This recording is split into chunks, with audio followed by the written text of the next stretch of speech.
demands with Democratic Senator Alex Padilla of California. Senator, thanks so much for being with us this afternoon. Are Democrats willing to accept anything less than these 10 demands? Look, Boris, thank you for having with me. And we have made our demands known, and now the ball's in the hands of the Republicans.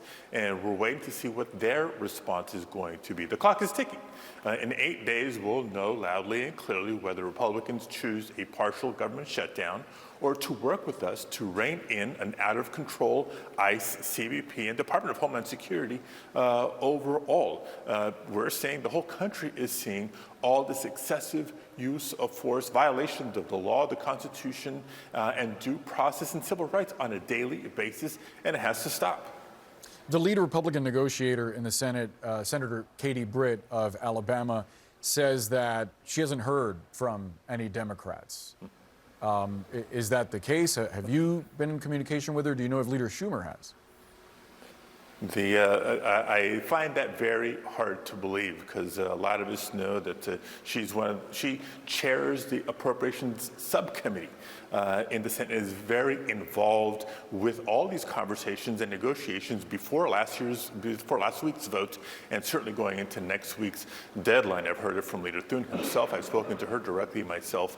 So yes, Democrats are reaching out to her. Just check her profile in the New York Times most recently. But let's talk substance here.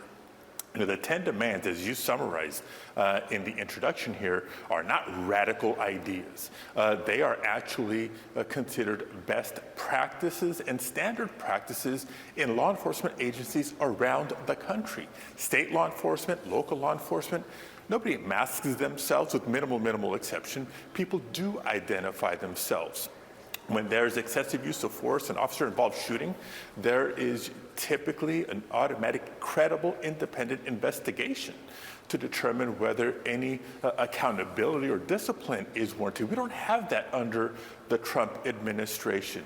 We've said it before, we'll say it again. If all they were doing is strictly targeting and going after the convicted criminals, the violent felons that they talk so much about, there wouldn't be a debate. But that's not what's happening on the streets. And also I just have to recognize Donald Trump may be trying to change his tone of late, but we haven't seen any change in circumstances on the ground. Not in Minnesota and not other parts of the country that have been dealing with this since last June that may not be in the headlines today. There's also been a lot of apprehension on behalf of Senate Republicans to take on these demands. Notably, Senator Lindsey Graham called the proposal ridiculous. Senator John Cornyn said this is a non-serious demand. There's also criticism of Senate leadership in the direction of Leader Schumer from progressive colleagues of yours in the House. One, for example, Congresswoman Delia Ramirez told Axios Schumer needs to get the hell out, that he continues to demonstrate to us that he can't meet the moment. I wonder how confident you are in Leader Schumer. Look, right now, I think we need to keep the focus where it deserves to be. If Senate Republicans aren't seriously considering the demands, it's because they're not willing to take on Donald Trump.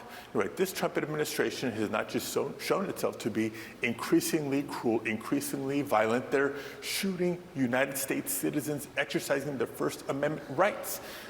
Something has to change. And if Senate Republicans don't stand up to their oath of office, the Constitution, and their constituents, that's the bigger problem here. So you're confident that Leader Schumer is going to get this deal done, that he will use leverage to get Republicans to bend to these demands? Look, our demands are clear. It's not just Leader Schumer. It's also Leader Jeffries, United Democrats both in the House and the Senate behind these asks. They're common sense. They're standard, proven practices for the sake of public safety of the general public and of law enforcement agents themselves. This is not a hard decision here. Would you be willing to consider some voter ID measures that Republicans have proposed, like the SAVE Act, for example, in order to get these demands that you're seeking? Look, you just exposed, it used to be that they weren't saying the quiet part out loud, and now they're shouting it. When Attorney General Bondi sends a letter to Governor Walz saying, sure, we'll pull all the ICE agents out of Minnesota if you hand over your voter list, your voter file, and all the personal information to voters in Minnesota, it tells you what they're really going after. And that happened around the time that Tulsi Gabbard is raiding an elections office in Georgia along with the FBI to confiscate ballots from 2020. The real agenda here is to exploit immigrants in their desire to rig the election this November and hold on to power. That's what it's about for Republicans, and we got to stand up for it. Stand up to it. It sounds like you're not willing to negotiate on voter ID. Senator, I do want to ask you one.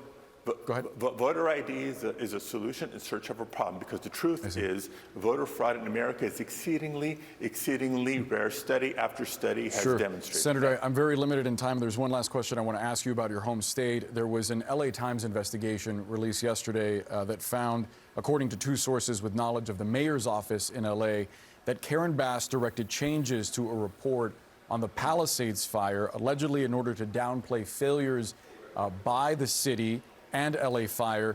The mayor is now accusing the Times of dangerously crafting a false narrative. She gave a statement to CNN, her office writing that Mayor Bass has been unequivocal for months. She reviewed an early draft of the report and only asked the LA Fire Department to make sure it was accurate on issues like weather and budget. She and her staff made no changes to the drafts. Senator, what is your reaction to this investigation, to the allegation, and then to the mayor's denial? Yeah, look, I think my reaction is that we do need all the information as to how the fires happened and grew so quickly so that we can do the work that it takes to try to prevent it from happening again or to mitigate fires when they happen. But, credibility requires truth and accountability, whether it's in the city of Los Angeles or the White House. Senator Alex Padilla, we have to leave the conversation there. Thank you so much for your time. Thank you, Boris.